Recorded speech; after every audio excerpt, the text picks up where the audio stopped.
On March 25th, 1983, a man in a sequined jacket freezes on stage, utter silence, and 50 million viewers hold their breath.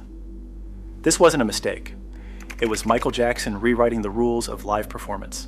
His onstage decisions triggered eruptions that crowds hadn't seen before or since. Why did his stillness spark chaos, and how did he make the impossible look effortless? The answers reveal a level of control that most artists could never touch. A single spotlight caught the sequins on his jacket, throwing sharp reflections into the dark as Michael Jackson stood alone. He snapped the fedora down over his eyes, right hand holding the brim, left leg bent, body angled just so. Then nothing. The stage froze. For several seconds, not a sound or movement. No music. No words. Not even a breath from the crowd. In that silence, tension thickened. The audience waited. Thousands in the theater and millions at home, all focused on one still figure. Every detail was controlled. The tilt of his hat, the isolation from the band, the way the lighting carved him out of the darkness. He didn't gesture for applause or offer a cue. He simply held the moment, letting anticipation build until the atmosphere felt electric. The pause stretched on, longer than anyone expected. Then, with the faintest shift, a single beat dropped, and the spell broke. The crowd erupted, but Jackson hadn't moved more than an inch. In those suspended seconds, he turned silence into a force more powerful than any choreography, holding the entire world in the palm of his hand. A single drum beat snapped through the silence like a lightning strike after a long, breathless pause. The effect was immediate. The audience, held in suspense for what felt like forever, exploded into cheers the instant the music resumed. That one cue, barely more than a heartbeat, released a wave of energy that swept through the theater and out into living rooms around the world. On the audio recording, you can trace the moment as a sudden spike, a wall of noise crashing in after utter quiet. Jackson did not need to move or even signal. He let the crowd ignite itself simply by timing the release. The applause did not build gradually. It erupted, triggered with surgical precision.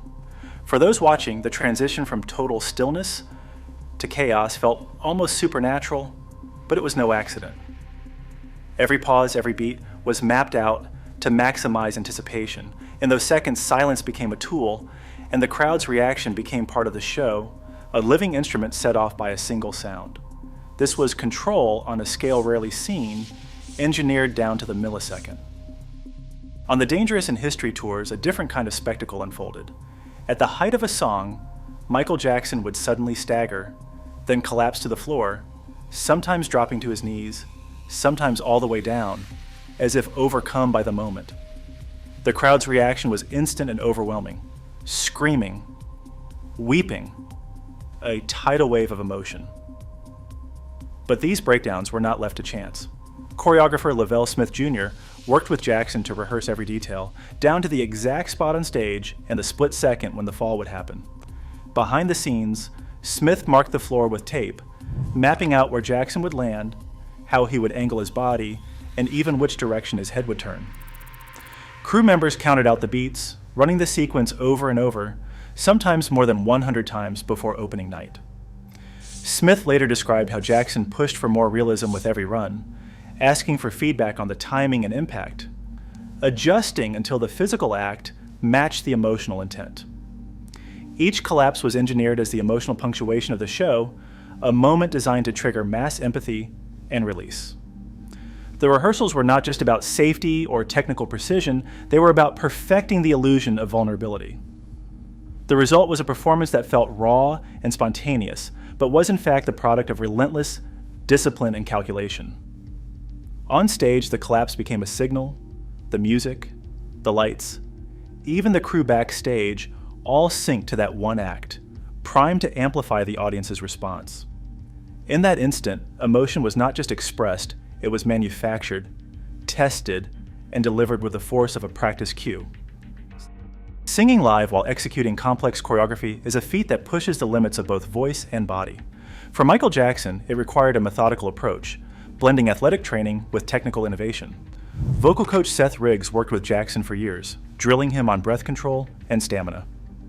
Riggs's regimen included running vocal scales while jogging in place, practicing sustained notes after intense dance routines, and using diaphragmatic breathing to maintain pitch even when out of breath. These sessions could stretch for 6 to 12 hours a day during tour rehearsals, with Jackson repeating entire set lists until he could sing full voice through every spin, slide, and leap.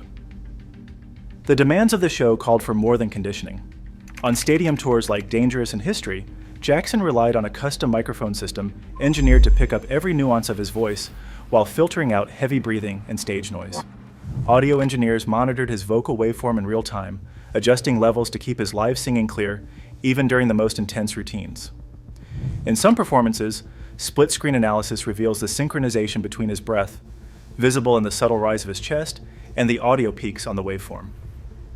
Each inhale was timed to fit seamlessly between phrases and dance breaks, a technique honed through relentless practice.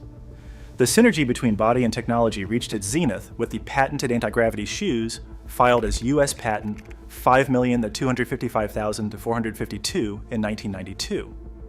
Those shoes allowed Jackson to anchor his heels to the stage and perform the impossible forward lean in Smooth Criminal, a move rehearsed hundreds of times and demanding both core strength and precise timing.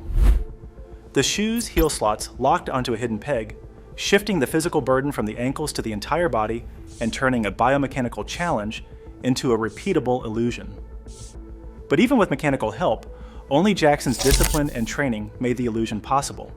The result was live vocals and superhuman dance fused into a single, seamless performance. On January 31st, 1993, the Rose Bowl Stadium in Pasadena was packed with nearly 100,000 people. The Super Bowl halftime show had always been a spectacle, but this time, Michael Jackson rewrote the rules. He rose from beneath the stage, arms outstretched, and then nothing. For a full minute and a half, he stood absolutely still. The cameras swept across the stadium, searching for movement, but Jackson remained frozen, eyes fixed ahead, not acknowledging the crowd or the chaos around him. Lighting designers tracked him with a single follow spot, isolating his figure against the vastness of the field, while every other light stayed low. Broadcast directors switched between wide aerial shots and tight close-ups, stretching the silence for maximum effect. The only sound was the roar of the audience, growing louder with every second that passed. No other performer had ever dared to hold a pause on this scale, and none has managed it since. The moment was mapped out in advance, with camera crews and lighting operators rehearsing the timing down to the second. Jackson's team calculated the exact path of each follow spot and the positions of the cameras to keep every eye locked on him. In that 90-second freeze, stagecraft, broadcast engineering, and crowd psychology all converged. The result? A single performer, commanding the attention of millions without uttering a word or moving a muscle. Attempts to copy Michael Jackson's onstage power almost always fall flat, even when artists mimic his moves or pacing down to the second. The difference isn't just choreography or costume, it's a missing multiplier no one else can conjure. When pop stars try to freeze in silence, crowds rarely hold their breath. Instead, the moment collapses into awkwardness or scattered applause.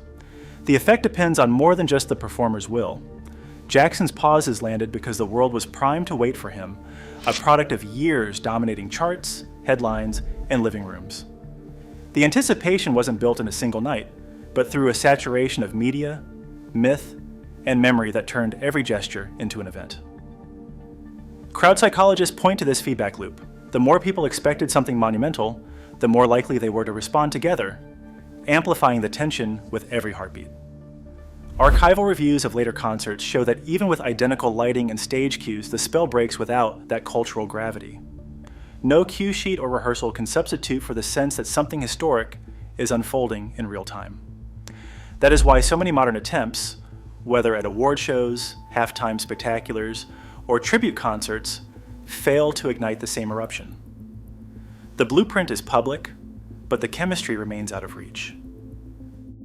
Today, no artist commands global stages with the same force or silence.